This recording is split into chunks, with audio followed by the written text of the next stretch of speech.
Kula nuwun sedulur semua, sugeng pepanggihan malih kalian kula Tubagus Purnama. Salam sejahtera buat kita semua dan semoga semua makhluk berbahagia. Rahayu, rahayu, rahayu ingkang sami pinanggih. Eyang Sabdo Palon nagih janji. Bukti-bukti alam sudah membuktikan dan menyatakan bahwa ini saatnya Eyang Sabdo Palon nagih janji. Tapi di saat itu pula banyak para spiritualis yang sengaja membelokkan demi kepentingan pribadinya. Contohnya seperti apa? Monggo kita simak videonya.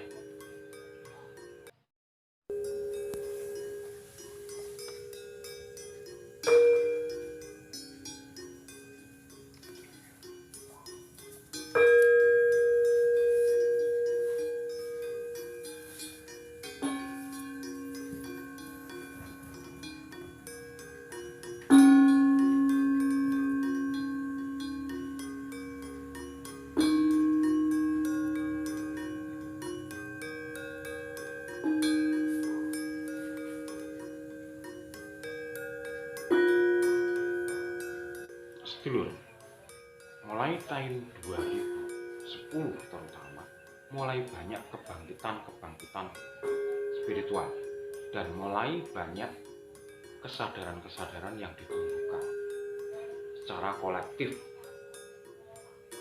Nah, masyarakat menjadi semakin sadar, menjadi semakin tahu dan mencari jati dirinya, mencari leluhurnya.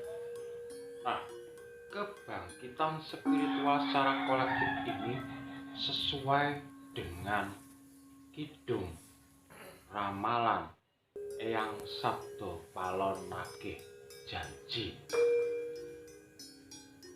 di mana 500 tahun ke depan, jika agama-agama ini sudah tidak selaras dengan bumi Jawa atau sudah banyak meninggalkan adat dan budaya Jawa, sehingga kebanyakan hadirnya sekarang pemaksaan, perbedaan, lebih mengutamakan identitas terkecil,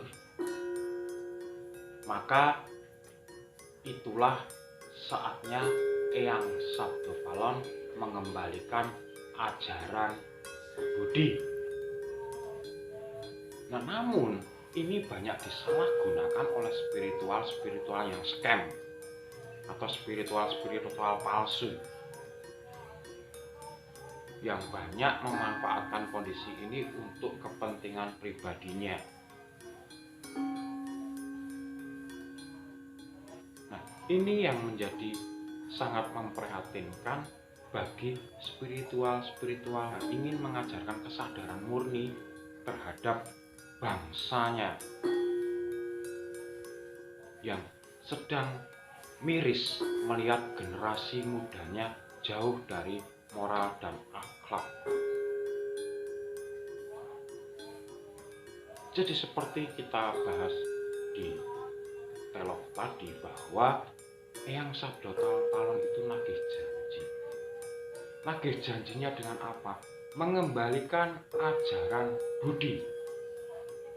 Yang perlu diingat adalah Budi Pekerti itu ajaran,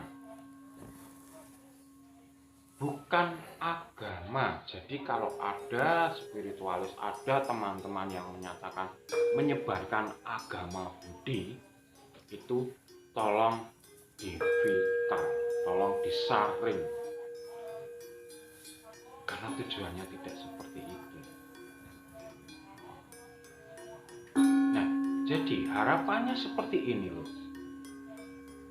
Kita semua itu tetap wajib beragama, karena agama itu merupakan baju kita, ageman kita, kekuatan kita, keyakinan kita, pakaian kita.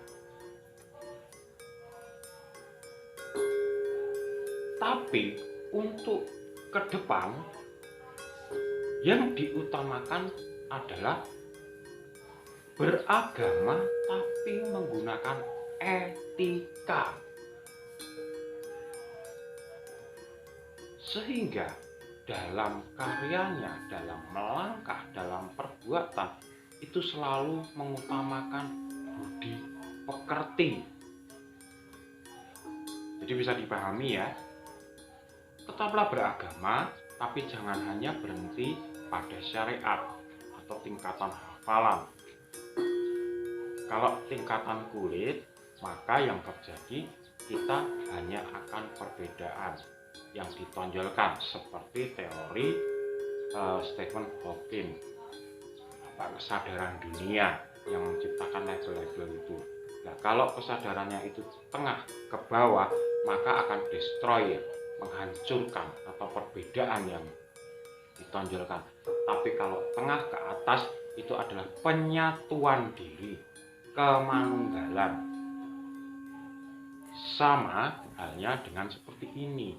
Kalau memang agama itu kita pelajari hanya di batasan kulit, maka yang terjadi hanya saling membedakan, saling membenarkan, saling menjelekkan. Nah, untuk era ke depan ini, pesan dari Eyang Sabdo Palon sendiri, tetaplah beragama tapi yang menjunjung tinggi etika, terutama di Pulau Jawa dan di Nusantara ini, di mana Jawa dan Nusantara ini mampu menampung semua keberagaman, sehingga dibutuhkan saling menghormati, saling menghargai,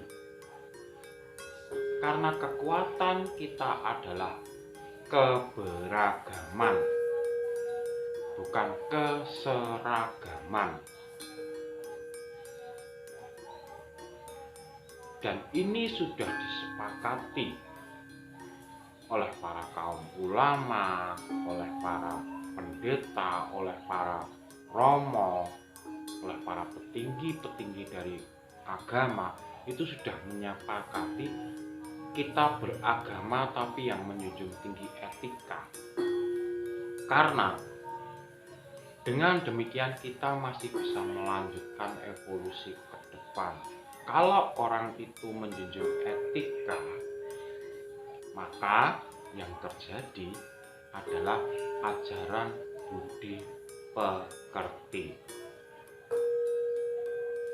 Jadi bisa dipahami ya sedulur, bahwa ajaran budi pekerti itu bukan agama, atau artinya nanti kita membentuk agama sendiri, itu tidak. Tetapi ajaran budi pekerti ini diterapkan di masing-masing agama dan diperkuat.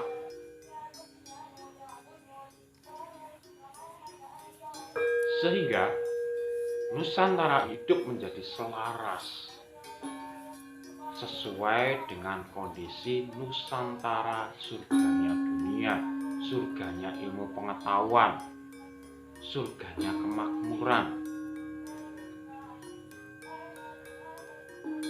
surganya keberagaman, surganya bagi semua makhluk. Jadi ke depan yang akan berkembang adalah agama yang sekarang ada tapi yang lebih menjunjung tinggi etika. Itulah pesan dari Eyang Sabdo Palon yang sebenarnya. Maka dari itu sedulur, lebih bijaklah untuk melihat channel-channel YouTube atau channel-channel dimanapun. Jadi demikian. Kalau ada salah kata, saya mohon maaf yang sebesar-besarnya, karena kesalahan adalah mutlak milik saya dan kebenaran itu adalah murni dari panjenengan semua. Jadi mari kita wujudkan Nusantara yang gemah ripah loji nawi, ayom ayem toto titi tentrem kerto raharjo. Matur nuwun, saya Tubagus Purnama mengucapkan rahayu, rahayu, rahayu. Matur nuwun.